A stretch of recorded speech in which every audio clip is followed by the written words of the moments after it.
ಧಾರವಾಡ, ಗದಗ, ಹಾವೇರಿಯ ಮಾಜಿ ಹಾಲಿಗಳ ರಾಜಕಾರಣಿಗಳು ಹಾಗೂ ಉನ್ನತ ಅಧಿಕಾರಿಗಳ ಹಸ್ತಕ್ಷೇಪದಿಂದ 24 ಅನರ್ಹ ಅಭ್ಯರ್ಥಿಗಳ ಅಕ್ರಮ ನೇಮಕಾತಿ.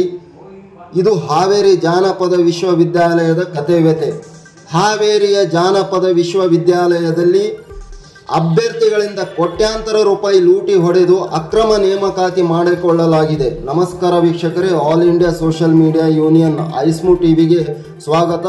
ನಾನು ಗುರುರಾಜ್ ಮಾಡುವ ನಮಸ್ಕಾರಗಳು. ಹಾವೇರಿಯ ಜಾನಪದ ವಿಶ್ವವಿದ್ಯಾಲಯದಲ್ಲಿ ಅಕ್ರಮ ನಡೆದಿದೆ. ಇದರಲ್ಲಿ ಮಾಜಿ ಹಾಲಿ ರಾಜಕಾರಣಿಗಳು ಸೇರಿದಂತೆ ಉನ್ನತ ಅಧಿಕಾರಿಗಳ ಕೈವಾಡ ಇದೆ.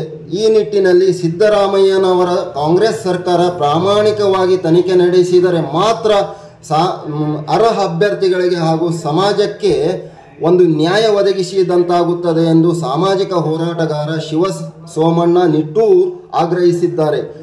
ಈ ನಿಟ್ಟಿನಲ್ಲಿ ಶೀಘ್ರವೇ ಲೋಕಾಯುಕ್ತಕ್ಕೂ ಕೂಡ ಕಂಪ್ಲೇಂಟ್ ಮಾಡಲಾಗುವುದೆಂದು ನಿಟ್ಟೂರ್ ಹೇಳಿದರು. ಪತ್ರಿಕಾಗೋಷ್ಠಿಯಲ್ಲಿ ಮಾತನಾಡಿದ ಅವರು, ಒಟ್ಟು 53 ಹುದ್ದೆಗಳಲ್ಲಿ 24 ಅನರ್ಹರಿಗೆ ಅವಕಾಶ ಮಾಡಿಕೊಟ್ಟು ನೇಮಕಾತಿ ಮಾಡಿಕೊಂಡು ಅಕ್ರಮವೆಸಗಿದ್ದಾರೆ ಎಂದು ನಿಟ್ಟೂರ್ ಆರೋಪಿಸಿದ್ದಾರೆ. ನೋಡಿ, ಈ ಅಕ್ರಮ ಎನ್ನುವುದು ಪ್ರಜಾಪ್ರಭುತ್ವ ಸರ್ಕಾರದ ಒಂದು ಅಂಗವಾಗಿ ಪರಿಗಣಿಸಿದೆ. ಈ ನಿಟ್ಟಿನಲ್ಲಿ ಯಾವುದೇ ಸರ್ಕಾರ, ಈಗ ಸಿದ್ದರಾಮಯ್ಯವರ ಸರ್ಕಾರ ಪ್ರಾಮಾಣಿಕವಾಗಿ ತನಿಖೆ ನಡೆಸಿದರೆ ಮಾತ್ರ ಹಾವೇರಿ ಜಿಲ್ಲೆಗಳಲ್ಲಿ ನಡೆದಂಥ ಅಕ್ರಮ ಒಂದು ಹೊರಗಡೆ ಬೀಳುತ್ತದೆ, ಅರ್ಹ ಅಭ್ಯರ್ಥಿಗಳಿಗೆ ನ್ಯಾಯ ಒದಗಿಸಿಕೊಟ್ಟಂತಾಗುತ್ತದೆ. ಈ ನಿಟ್ಟಿನಲ್ಲಿ ಸಿದ್ದರಾಮಯ್ಯವರ ಸರ್ಕಾರ ಮುಂದೆ ಬರಬೇಕಾಗಿದೆ. ಭವಿಷ್ಯದಲ್ಲಿ ಕಾಂಗ್ರೆಸ್ ಸರ್ಕಾರ ಒಂದು ವೇಳೆ ತಮ್ಮ ಅಸ್ತಿತ್ವ ಸ್ಥಾಪಿಸಬೇಕೆಂದರೆ ಈ ಅಕ್ರಮಗಳನ್ನು ತನಿಖೆ ಮಾಡಿಸಲೇಬೇಕು.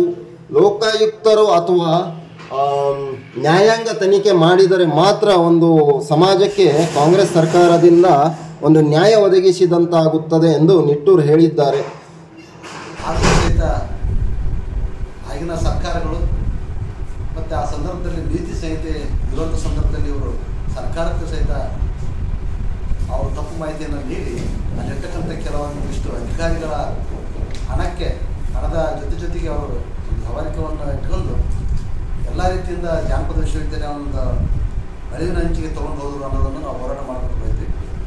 ಅದೇ ರೀತಿ ಹಿಂದಿನ ವರ್ಷ ಏನು ಈ ಹೋರಾಟ ಪ್ರಾರಂಭ ಮಾಡಿದ್ವಿ, ಆ ಸಂದರ್ಭದಲ್ಲಿ ನಮಗೆ ಇಡೀ ಒಂದು ಧಾರವಾಡದಲ್ಲಿರ್ತಕ್ಕಂಥ ಪತ್ರಿಕಾ ಮಾಧ್ಯಮದವರು ನಮಗೆ ಬಹಳ ರೀತಿಯಿಂದ ಸ್ಪಂದಿಸಿ ನಾವು ಹೋರಾಟವನ್ನು ಮುಕ್ತಾಯಗೊಳಿಸುವ ಸಂದರ್ಭದಲ್ಲಿ 13 ದಿವಸ ಜಾನಪದ ವಿಶ್ವವಿದ್ಯಾಲಯದ ಮುಂದೆ 13 ದಿನದ ನಿರಂತರವಾದಂಥ ಹೋರಾಟದ ಸಂದರ್ಭದಲ್ಲಿ ಅಲ್ಲಿ ಹೋರಾಟವನ್ನು ಮಾಡುವಂಥ ಸಂದರ್ಭದಲ್ಲೇ ಮತ್ತೆ ನಾವು 12/12/2023 ಸುವರ್ಣಸೌಧದ ಎದುರು ನಾವು ಎಲ್ಲ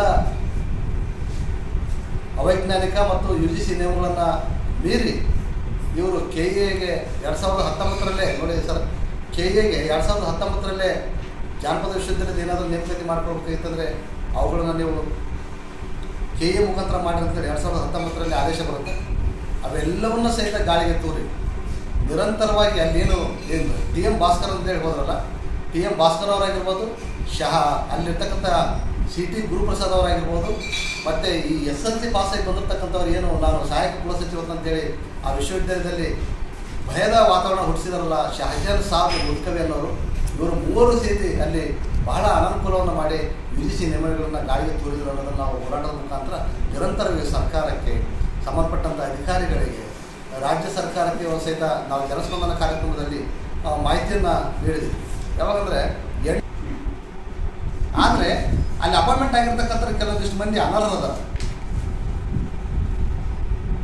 ಆಮೇಲೆ ಜಾನಪದ ವಿಶ್ವವಿದ್ಯಾಲಯ ಅಂತಂದೇಳಿ ಅದು ಬಹುದೊಡ್ಡ ಕನಸು. ಗುರೂಜಿ ಅವ್ರದ್ದು, ಹಾಮಾನಾಯ್ಕ ಅವ್ರದ್ದು, HN ನಾಗೇಗೌಡ ಅವ್ರದ್ದು, ಸೋಮಶೇಖರ್ ಇಂಬ್ರಾಪುರ ಅವ್ರದ್ದು ದೊಡ್ಡ ಒಂದು ಶಕ್ತಿ. ಅಂಥದನ್ನು ಬಹಳ ಒಂದು ಅವಗತಿಗೆ ತರ್ತಕ್ಕಂಥ ಒಂದು ಈ ಸ್ಥಿತಿ ಬರ್ತದೆ ಅಂತ ತಿಳ್ಕೊಂಡಿದ್ದಿಲ್ಲ.